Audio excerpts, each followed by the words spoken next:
মানুষ কি খাবে যে হারে সবজির দাম, ৮০ টাকা, তারপর হচ্ছে ৬০ টাকা, ৭০ টাকা, ৯০ টাকার নিচে মনে করেন কোনো সবজি নেই। এতটুকু সবজি কিনে নিলাম আমি, আপনার হচ্ছে ২০০ টাকা, একদম বরাবর ২০০ টাকা, ১ টাকা কম না।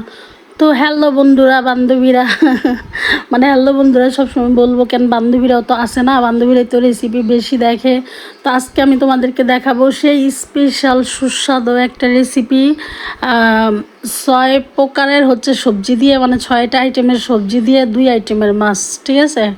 তো তোমরা হচ্ছে বরাবরের মতো দেখতেছো, আমি তেল গরম দিলাম, তেলের সাথে হচ্ছে লবণের ছিটা দিয়ে দিলাম, যেটা শরীরে ছিটকে আসবে না, আমার প্রতিটা রেসিপিতে এটা বলা থাকে।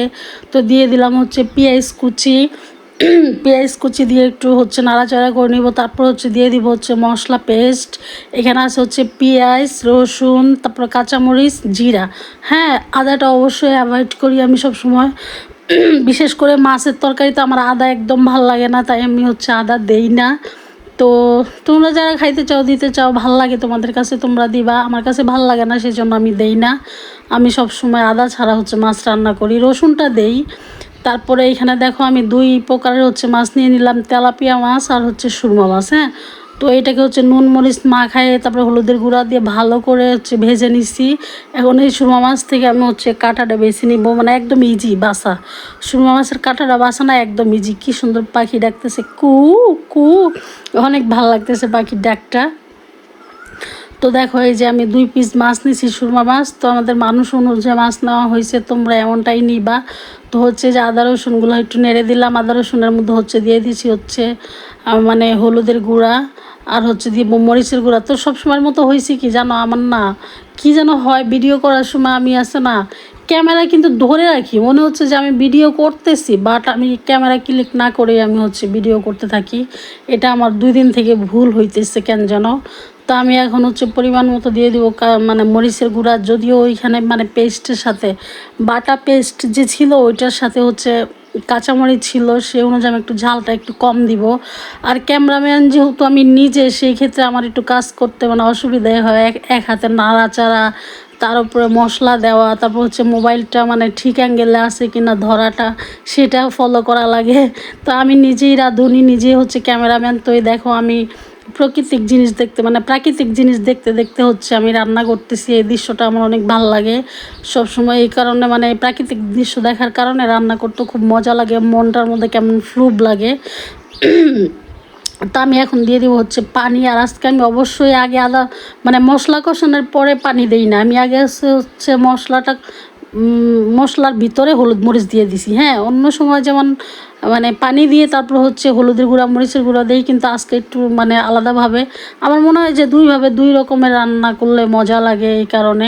দেখো কত সুন্দর লাগতেছে সবুজের দৃশ্যটা, এই জন্য আমি আবারও দেখায় দিলাম। তো আমার কাছে মনে হয় কি যে মানে এক একটা রান্নার সিস্টেমটা এক এক রকম। হ্যাঁ, যেমন আমি হচ্ছে তখন তেলের সাথে একটু লবণ দিছি, এখন আবার লবণটা লাস্টে দিচ্ছি। মানে আমার কাছে মনে হয় যে এই জিনিসগুলো আলাদা আলাদা টাইমে দেওয়ার কারণে মনে তরকারিটা, এক একটা তরকারির হচ্ছে এক একটা মানে টেস্ট নিয়ে আসে, আমার কাছে মনে হয়। তোমাদের কাছে কেমন আমি সেটা জানি না। তো মশলাটা ভালো করে কষে আসছে, তো আমি এখন দিয়ে দিচ্ছি হচ্ছে সবজিগুলো। আর সবজির মধ্যে থাকছে হচ্ছে আমার অবশ্যই 6টা আইটেমের সবজি, মিষ্টি কুমড়া, মূলা, তারপরে হচ্ছে আলু, তারপরে হচ্ছে এটা কি কাঁকরোল, তারপরে হচ্ছে বেগুন, তারপর হচ্ছে ঢেঁড়স। হ্যাঁ, তো আমি শক্ত উপকরণগুলো আগে দিয়ে দিব, শক্ত উপকরণগুলো আগে দিয়ে ভালো মতো কষায় নিব। আর হচ্ছে নরম যে উপকরণগুলো আছে ওগুলো পরে দিব, কারণ গলে যাবে নরমগুলো দিলে। এই কারণে আমি যে শক্তগুলো দিয়ে দিলাম, শুধু হচ্ছে কালা বেগুন আর হচ্ছে মানে ঢেঁড়স বাদে আমি বাকি সব উপকরণ এখন দিয়ে দিলাম। এখন নেড়ে চেড়ে এগুলো হচ্ছে ঢেকে দিব। হ্যাঁ, ঢেকে দেওয়ার পরে অবশ্যই তোমরা এই যে 5-6 মিশালি সবজি দিয়ে মাছ রান্না করে খাই দেখবা, অনেক মজা লাগে। তা আমি এটাকে হচ্ছে 2 মিনিটের মতো ঢেকে দিব, 2-3 মিনিট পরে আবার হচ্ছে একটু নেড়ে চেড়ে দিব।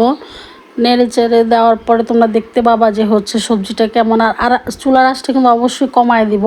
তো আমি 2-3 মিনিট পরে দেখো একটু নেড়ে চেড়ে দিচ্ছি, তো দেখো একটু মানে চুপসে আসছে আর কি, মানে আমার সবজিটা চুপসে আইসে, এখনও সিদ্ধ হয় না, এটা আধা সিদ্ধ হবে, ফুল সিদ্ধ তার কষানির সাথে করা যাবে না, তাহলে তো বাকিগুলো হচ্ছে কাঁচা কাঁচা ফ্লেভার থেকে যাবে। এই কারণে আমি নেড়েচেড়ে এটাকে আবারও হচ্ছে 3-4 মিনিটের মতো হচ্ছে মানে ঢেকে দিব। ঢেকে দেওয়ার পরে আমি হচ্ছে যে কষায় মশায় এভাবে পানি দিচ্ছি, সেম কাহিনী হয়েছে জানো। আমি কিন্তু যখন হচ্ছে বেগুনগুলা দিছিলাম, ঢেঁড়সগুলা দিছিলাম, তখন কিন্তু আমি এই যে মোবাইল কিন্তু ধরে রাখছি, আমার মনে হচ্ছে যে আমি ভিডিও করতেছি, বাট আমি ভিডিওতে ক্লিক না করে তোমাদেরকে বলতেছি, বাট এদিক দিয়ে আমার এগুলো দেওয়া শেষ, অথচ দেখা গেছে কি যে আমি হচ্ছে ক্যামেরায় ক্লিক করি নি, মাথাটা পুরো হ্যাং হয়ে যায় এক হাতে সব করা, যেহেতু ক্যামেরাম্যান হইলে এমনই হওয়া চাই না।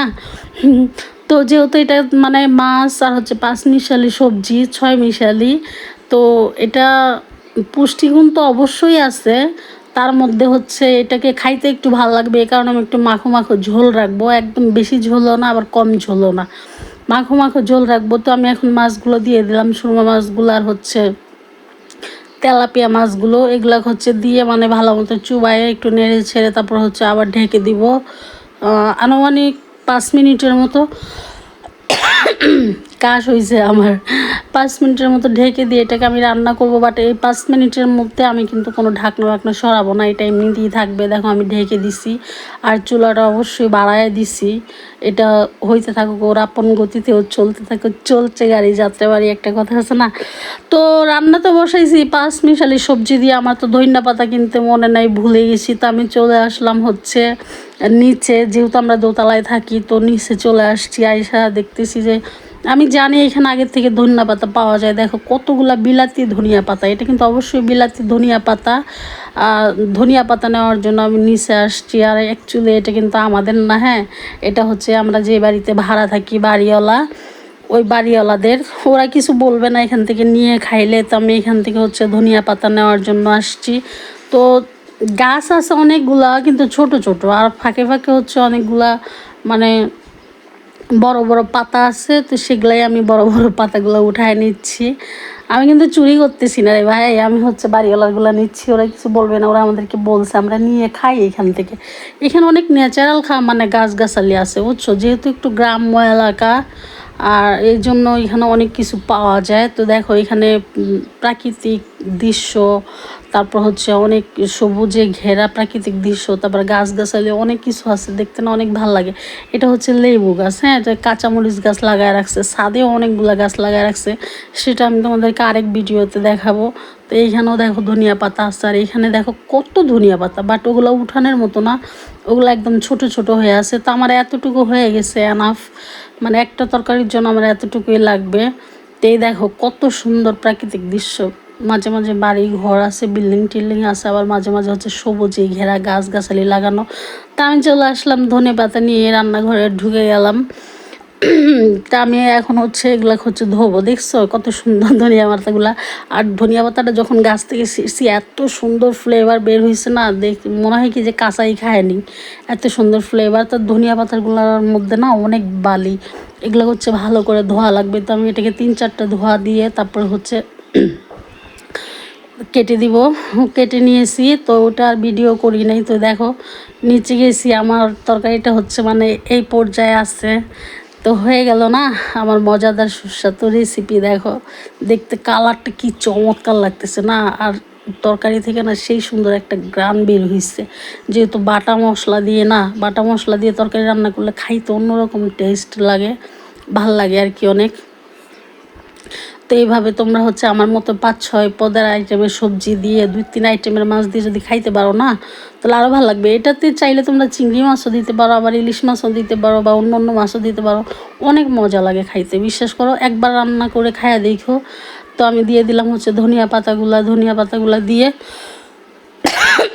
ওরে কাশ, ধনিয়া পাতাগুলো দিয়ে আমি এগুলা হচ্ছে মানে একটু ঢেকে দিব, ঢেকে দিয়ে এটাকে হচ্ছে মানে ফুল আসছে বাড়ায়া 2 মিনিটের মতো স্টিম দিব। আমার প্রত্যেকটা রান্নার ক্ষেত্রে লাস্টে কী হয় জানো, আমি হচ্ছে মানে যখন হয়ে আসে না, তখন লাস্টে হচ্ছে এই তরকারিটাকে ঢেকে আমি একটা স্টিম দিই, ফুল পাওয়ারে চুলার আগুন ফুল আসে দিয়ে তারপর হচ্ছে একটা স্টিম দিই, স্টিম দিয়ে 1 মিনিটের মতো রান্না করি। তা আমার মনে হয় কি যে ওর যে হিটটা তৈরি হয়, হ্যাঁ, ঢেকে দেওয়ার পরে যে চুলা বাড়ায় দেওয়ার পরে যে একটা হিট আছে না, ওই হিটটা যখন মানে সবগুলো তরকারিতে পেয়ে যায় না, তো আমার তখনও মনে হয় যে হচ্ছে তরকারিটা অন্যরকম একটু শান্তি, মানে অন্যরকম একটা স্বাদ লাগে আর কি, টেস্টি টেস্টি লাগে।